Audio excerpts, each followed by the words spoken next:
दोस्तों जय हिंद और आप सभी का स्वागत है प्रीतम एकेडमी परिवार में और मैं हूं पंकज कुमार। तो बात करेंगे क्लास 8 के मॉडल पेपर के सॉल्यूशन पे। तो आप यहां पे आप देख सकते हो कुछ दिशा और निर्देश दिए गए हैं जिसको आपको जिस तरह से आपके एग्जाम में जो गाइडलाइंस होता है वो गाइडलाइंस के हिसाब से यहाँ पे कुछ सामान्य निर्देश दिया गया, आप इसको देख सकते हो। मैं सीधा और सीधा चलूंगा केवल क्वेश्चन आंसर पर। तो सबसे पहले आपको मिलेगा अपठित बोध। ये अपठित बोध होता क्या है? तो कहीं से भी आपका जो हिंदी का बुक है वहां से नहीं, कहीं से भी एक टॉपिक उठा के दे देगा, इसको आपको पढ़ना है और इसके हिसाब से जो 3-4 प्रश्न दिए जाते हैं उसका आंसर आपको करना है। तो सबसे पहला अगर आप देखोगे यहाँ पे लिखा है कि दीपावली भारत का एक त्यौहार है जिसे रोशनी का पर्व भी कहा जाता है। यह त्यौहार कार्तिक माह की अमावस्या को मनाया जाता है। दीपावली भगवान श्री राम के 14 वर्ष के वनवास के बाद अयोध्या लौटने की खुशी में मनाई जाती है। इस दिन घरों को दियों और रंगीन लाइटों से सजाया जाता है। लोग अपने घरों की सफाई करते हैं, नए कपड़े पहनते हैं और स्वादिष्ट व्यंजनों का आनंद लेते हैं। इस तरह का आपका पूरा का पूरा जो यहाँ पे आपका गद्यांश दिया हुआ है। अब नीचे इसके आंसर पे बात करेंगे, ठीक है। तो पहला प्रश्न क्या है कि रोशनी का पर्व किस भारतीय पर्व को माना जाता है? तो अभी हम लोगों ने क्या पढ़ा कि दीपावली भारत का एक प्रमुख त्यौहार है जिसे रोशनी का पर्व कहा जाता है। तो यहां पे इसका आंसर क्या हो जाएगा? ऑप्शन नंबर ए क्या होगा? दीपावली। अगला क्या है? दीपावली किस महीने में मनाई जाती है? तो अभी हम लोगों ने देखा था कि यहाँ पे क्या लिखा है कि यह त्यौहार कार्तिक माह की अमावस्या को मनाया जाता है। तो यहाँ पे क्या होगा? दीपावली जो है वो कार्तिक माह की अमावस्या में मनाया जाता है, यानी कि कार्तिक माह इसका आंसर हो जाएगा। दीपावली का त्यौहार किस घटना की खुशी में मनाया जाता है? तो अभी हम लोगों ने देखा था ना, ये देखिएगा यहां पे है कि दीपावली भगवान श्री राम के 14 वर्ष के वनवास के बाद अयोध्या लौटने की खुशी में मनाया जाता है। तो इसका आंसर क्या हो जाएगा? ऑप्शन नंबर बी क्या हो जाएगा? भगवान श्री राम के अयोध्या लौटने की खुशी में मनाते हैं। तो ऑप्शन नंबर बी आपका क्या होगा? सही होगा। 14 वर्ष के वनवास में कौन थे? तो 14 वर्ष के वनवास में जो है ना राम भगवान थे, राम जी थे। तो ऑप्शन नंबर सी आपका क्या हो जाएगा? सही होगा। चलिए आगे बढ़ते हैं। तो अब इसके बाद आपका एक पद्यांश आता है, वो भी अपठित पद्यांश है, ठीक है। तो यहाँ पे क्या है कि जल ही जीवन का आधार है, बिना जल सूना हर संसार, नदियां सरोवर और ताल, इनसे ही हरियाली माल, बूंद बूंद को बचाना सीखो, जल संकट से नाता तोड़ो, पेड़ लगाकर छाव बढ़ाओ, धरती का श्रृंगार सजाओ। इस तरह का आपका प्रश्न है। तो इसका पहला जो प्रश्न है कि जल में पद्यांश में जल को किसका आधार बताया गया है? तो जो जल है इसमें किसका आधार है? तो जीवन का आधार है। जल है जीवन का आधार, अभी हम लोगों ने पढ़ा था। किसके बिना संसार सूना है?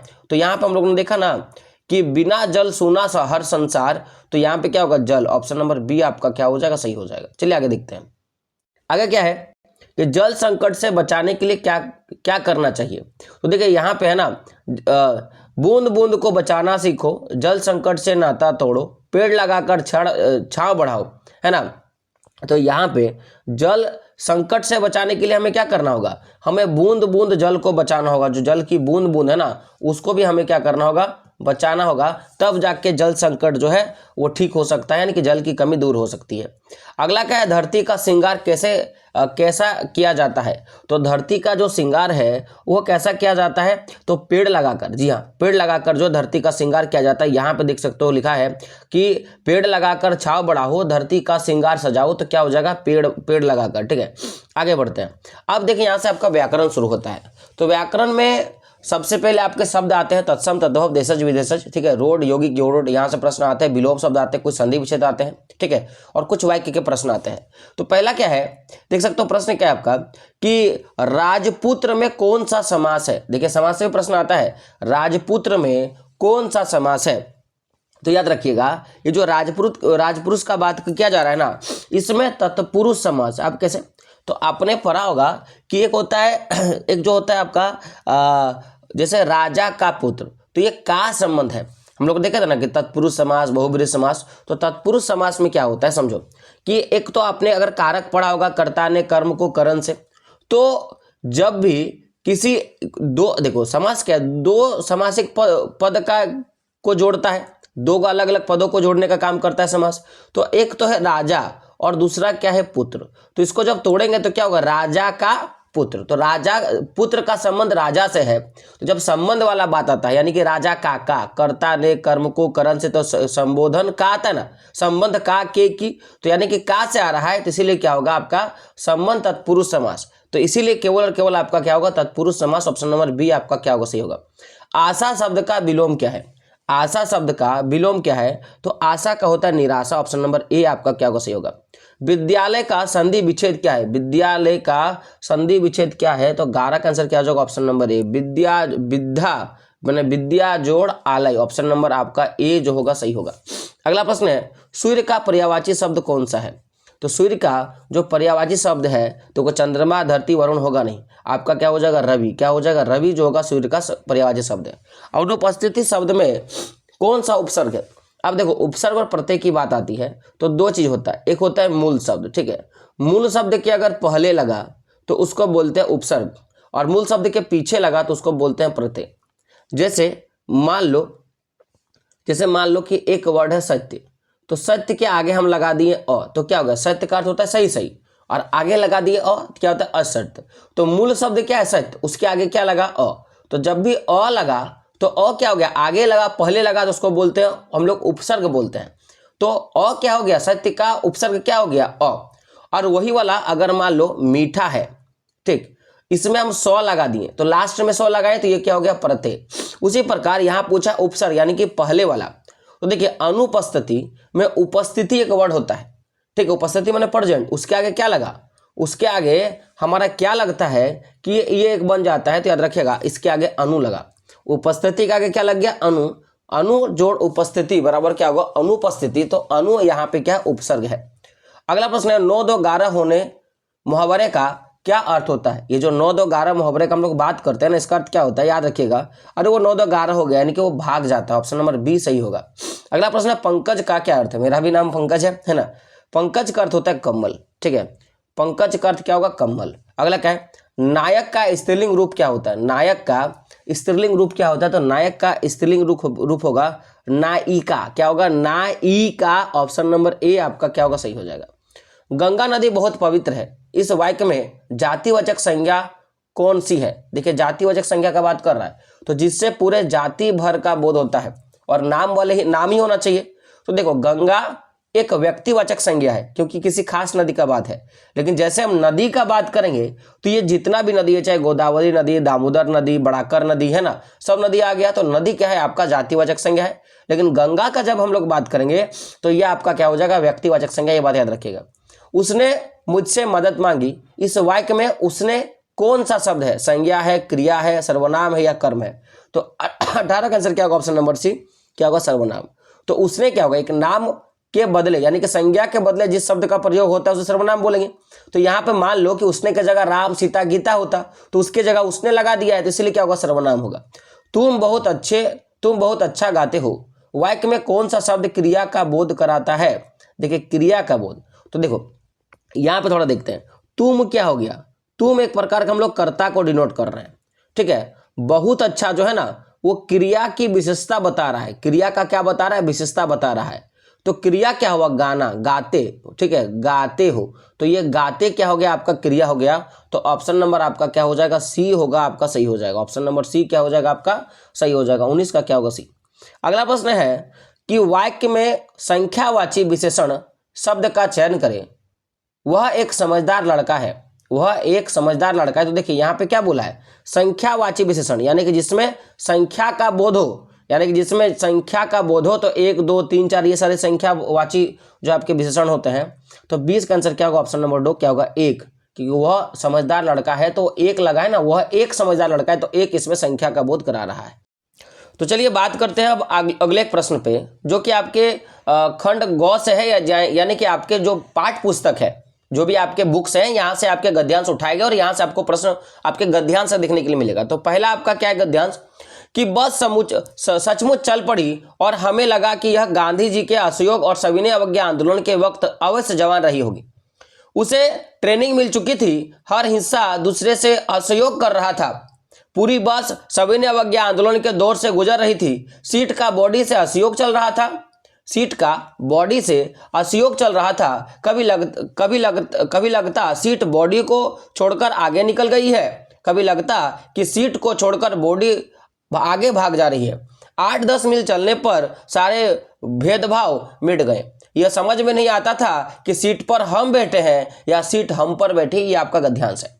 अब यहां से प्रश्न आता है कि उपरोक्त गद्यांश में गांधी जी के किस आंदोलन का वर्णन है। तो इसमें सविनय अवज्ञा आंदोलन और असहयोग आंदोलन दोनों का वर्णन, इसीलिए क्या होगा, ऑप्शन नंबर सी आपका क्या हो जाएगा, सही होगा। ऑप्शन नंबर सी, ए और बी दोनों।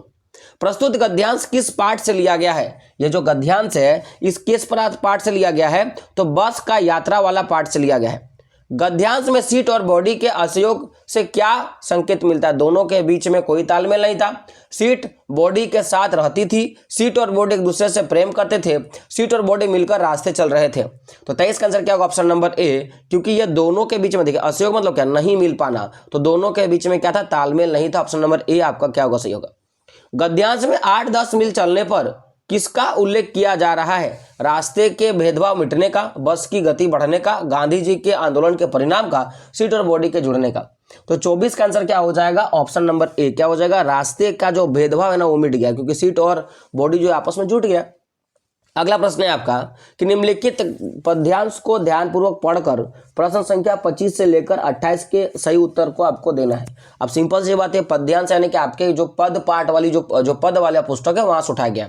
तो चाह नहीं मैं सुरबाला चैप्टर का है, देखिए मैं चाह नहीं मैं सुरबाला के गहनों में गूथा जाऊं, चाह नहीं प्रेमी माला में बिंदु प्यार को ललचाऊं, चाह नहीं सम्राटों के सौ पर हे हरि डाला जाऊं, चाह नहीं देवों के सिर पर चढ़ूं, भाग्य पर इठलाऊं, मुझे तोड़ लेना बनमाली, उस पथ पर देना तुम फेंक। देखो कितना बड़ी बात बोल रहा है कि ए बनमाली तुम तोड़ देना और मुझे उस पथ पर फेंक देना, मातृभूमि पर शीश चढ़ाने जिस पथ पर जावे वीर अनेक। यानी कि जहां पे जो वीर होते हैं ना, जो अपने धरती के लिए अपने धरती के लिए लड़ना चाहता है ना, उस जमीन पे मुझे फेंक देना।